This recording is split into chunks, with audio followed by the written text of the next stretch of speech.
Good day, children. Today we'll read the poem Quiet, Keeping Quiet, and it is written by Pablo Neruda. And this poem tells us about the necessity of quiet introspection. Means let us ourselves sit quietly in a place and think about ourselves. Introspect means check ourselves from inside, and creating the feeling of mutual understanding among human beings and the relationship of human beings among themselves. So this poem is about that. And the poet says in this poem that let's count up to 12 and then we'll keep quiet. And as a small child, you must have played a game to say few numbers and then keep quiet and be a statue, and the person who just shakes off is out, and then the punishment is given to that person. So here the poet says that let's count the number up to 12 and keep quiet. Let everything be quiet. So he says over here, for once on the face of the earth, let's not speak in any language. So no one should speak to each other. We should be quiet. And let's stop for 1 second. Let not move our arms so much. So instead of moving, let's sit quietly without moving like a statue for a moment. It would be an exotic moment. It will be unusual moment. Without rush, without engines, we would all be together in a sudden strangeness. So there won't be any rush over there. There won't be any confusion. There won't be any talking going on, and everything will be calm and quiet. And let's sit together, and there will be a strangeness. And you must have seen that the person, or when you yourself sit in meditation, there is peace of mind. You feel as if you are feeling nothing is there inside you.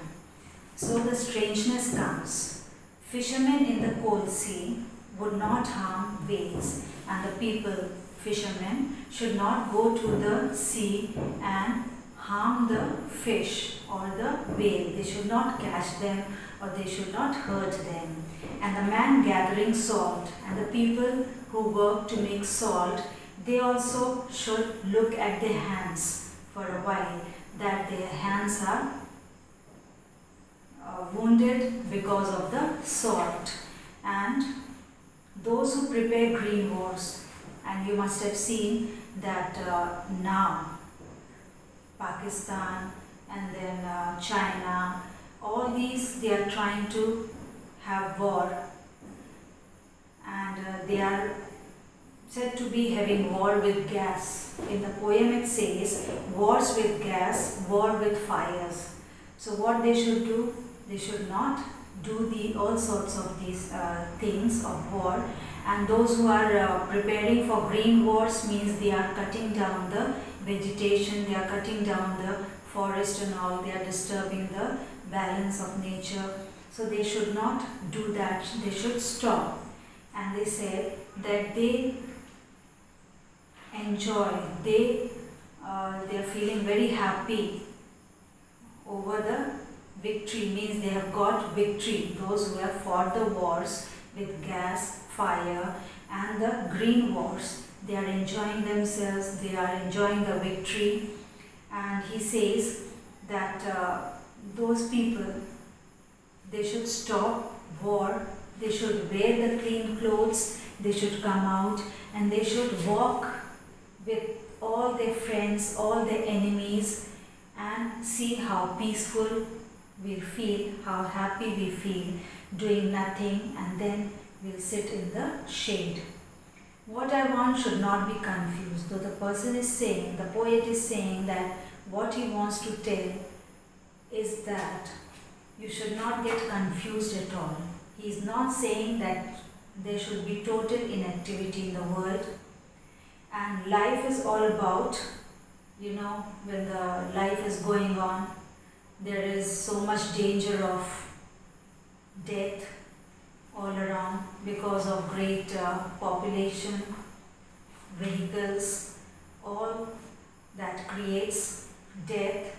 So if we were not so single-minded about keeping our lives moving, for once could do nothing. So instead of moving, we should stop doing anything. Perhaps a huge silence might interrupt this sadness, and the silence will, what it will do, it will take away our sadness from us, and it will make us happy of never understanding ourselves. Because when the life is going on, when the work is going on in the world, then we don't have time to just sit and think about ourselves inside what is going on.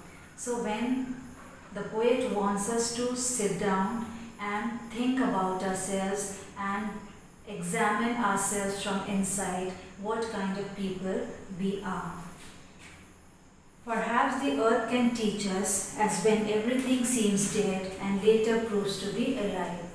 And the earth keeps on moving. The work of the nature keeps on going. You must have seen that because of the lockdown that have taken place in our country, the nature kept on moving. The rivers kept on flowing, the trees, the flowers, everything kept on growing and bringing the new life to the people. And what to say, that you must have experienced all those things, that the nature was so clean and everywhere cleanliness was there, no pollution seemed to be there. So the earth wants to teach us that when people are dead, the nature keeps on working. The earth is always alive. Now I can't count up to 12 and you keep quiet and I will go. And again the poet says that I will count up to 12 and then everything should be calm and quiet, and then we will go. We will go into that silence and we'll enjoy and we'll examine ourselves from inside, and then we should think about the mutual relationship between human beings that is going on. So children, this is the end of the poem, and you just read the poem thoroughly and you will understand what it says. And good news I want to give you, that the portion has been cut down, and in the next class I will tell you which all lessons have been cancelled, that have been excluded from our portion. I will write on the blackboard and I will tell you, or I'll send you on the WhatsApp, and you just cancel all those lessons that are not going to come in the exams. So that's all for today. Good day, children.